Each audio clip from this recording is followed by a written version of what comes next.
যদি শুভেন্দু মনে করে রংপুর নিয়ে যাবে, আমরা তো বলে দেব তোমার ক্যালকাটা নিয়ে যাব। তুমি কি মনে করেছো তো দিয়ে এই দেশ স্বাধীন করেছি? এটা কোনো কারো দয়া দাক্ষিণ্য হয় নাই। তোমরা চেয়েছিলে পাকিস্তানকে দ্বিখণ্ডিত করতে, আমরা চেয়েছিলাম স্বাধীনতা। তোমরা আমাদের সব কলকারখানার যন্ত্রপাতি তোমরা চুরি করে নিয়ে গেছো। কিভাবে তোমরা বলতে পারো তোমরা বাংলাদেশের স্বাধীনতা দিয়েছো? তোমরা তো লুটপাট করার জন্য আসছিলা। ক্যালকাটার এই সার শুভেন্দু যখন যা ইচ্ছা তাই বলে। আমরা তো বলি না ত্রিপুরা নিয়ে নেব, ত্রিপুরা তো নিয়ে নেওয়া আমাদের জন্য সহজ। আমরা তো বলি না আসাম নিয়ে নেব, আমরা তো বলছি না মেঘালয় নিয়ে নেব। আমরা বলি আমাদের ভূখণ্ডে আমরা শান্তিতে থাকতে চাই। কিছু লোক আমাদেরকে আখ্যায়িত করেছে কারণ আমরা নামাজ পড়ি, আল্লাহ এবং আল্লাহ রসুলের নির্দেশিত পথে চলি, সুতরাং আমরা হলাম উগ্রবাদী এবং আমরা মৌলবাদী। আর যারা নামাজ পড়ে না, মুসলমানের নাম রেখেছে, তারা হলো সেকুলার। আল্লাহকেও মানে না, নবীকেও মানে না, এবং মানুষের জন্য সুশাসন নিশ্চিত করতে পারে না। অত্যন্ত সুকৌশলে 11 দলীয় ঐক্য জোটকে ক্ষমতা থেকে বের রেখেছে। রিজওয়ানা পরিষ্কার ভাষায় বলেছিল 168 বা 170 সিট নিয়ে 11 দলীয় ঐক্য জোটের সরকার গঠনের কথা ছিল। আমরা তাদেরকে ক্ষমতায় আসতে দিই নাই। আজকে যারা ক্ষমতা আছে তাদের ক্ষমতায় আসার কথা ছিল না। ফলে কি হয়েছে?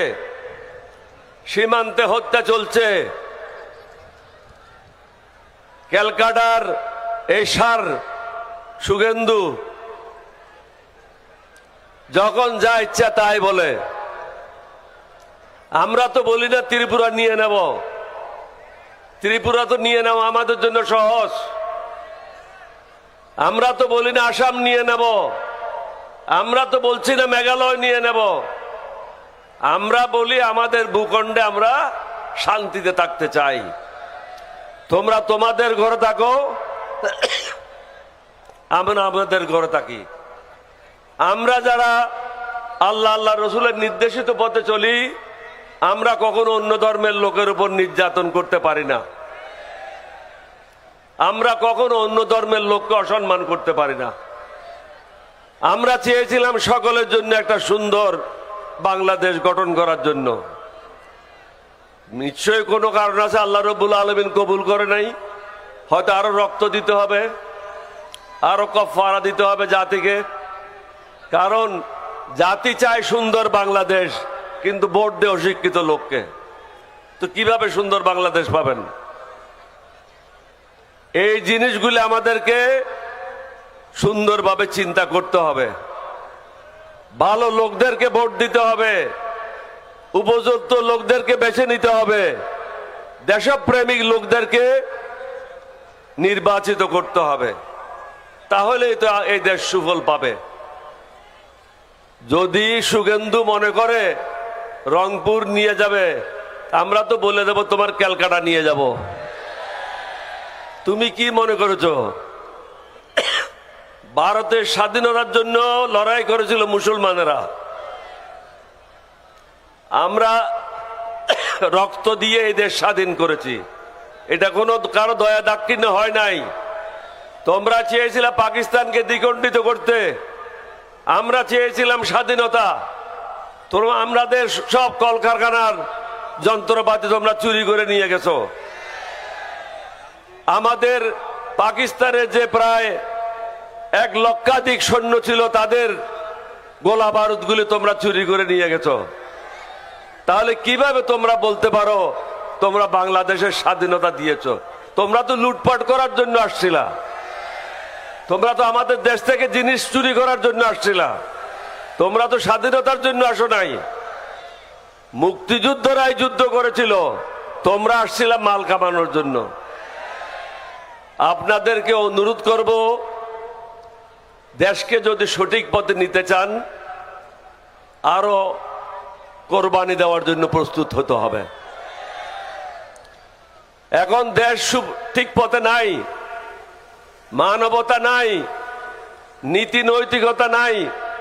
এটা একটা ভারত প্রতিবেশী দেশ হিসেবে অত্যন্ত সুপরিকল্পিতভাবে নীতি নৈতিকতা এবং সুশাসন ধ্বংস করে দিয়েছে। একটা জাতিকে যদি ধ্বংস করতে হয় তার ধর্মকে ধ্বংস করতে হবে, নীতি নৈতিকতাকে ধ্বংস করতে হবে, জাতিকে দুর্নীতিগ্রস্ত করতে হবে। হাসিনা অত্যন্ত সুন্দরভাবে সবাইকে দুর্নীতিগ্রস্ত করেছিল, অত্যন্ত অহংকারের সাথে বলেছিল আমার পিয়নেরও 400 কোটি টাকা আছে, এবং সে হেলিকপ্টারে চড়ে বেড়ায়। তুমি একজন প্রধানমন্ত্রী হইয়া এটা কিভাবে বলো? তাহলে তুমি নিজে চুরি করার জন্য সুযোগ দিয়েছো, নিজেও চুরি করেছো, সবাইকে চুরি করার জন্য সুযোগ দিয়েছো।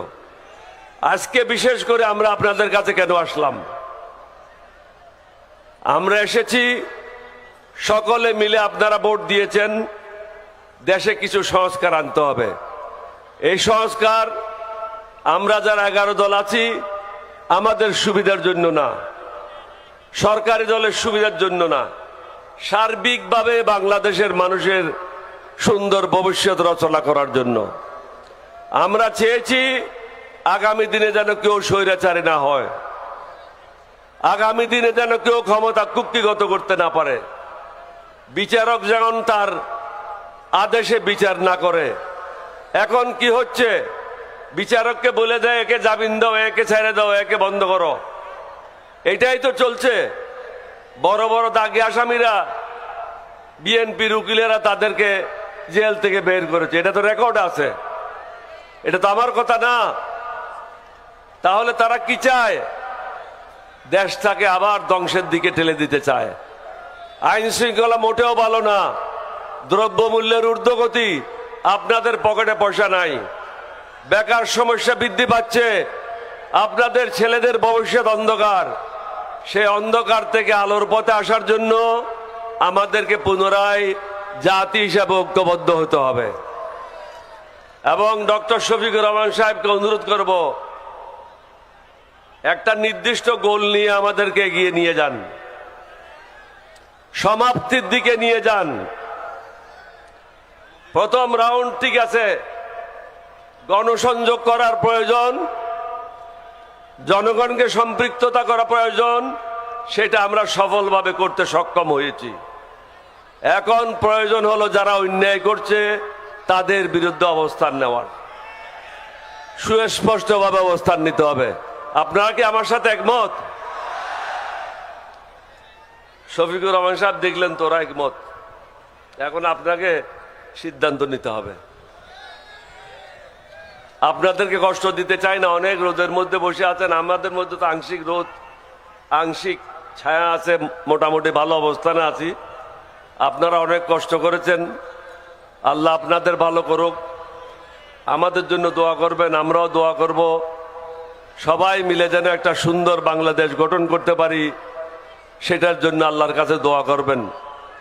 এটা একটা বিশেষ মাস, মুসলমানদের জন্য প্রথম মাস। আমাদের জন্য কিন্তু জানুয়ারি প্রথম মাস না, আমাদের জন্য বৈশাখ মাস প্রথম মাস না। একটা হলো ইংরেজদের আর একটা হলো মুঘলদের। মুসলমানদের জন্য হলো মহরম। আমরা এই মহরম মাসে প্রবেশ করেছি, সুতরাং এখানে আপনাকে নতুন উদ্যমে মুভমেন্ট শুরু করতে হবে। যদি সংস্কার এমনি না মানে, জোর করে মানায় নিতে হবে, ছেড়ে দিলে হবে না। আমাদের দেশে একটা কথা বলে, এটা খারাপ কিছু মনে করেন না, বলে ছাগল যদি ধরতে হয় প্রস্রাব করার সময় ধরতে হবে, প্রস্রাব করা সারলে ছাগল দৌড়তে শুরু করে। এখন ওই সময়, এটা উপযুক্ত সময়, এখন ওই ধরেন।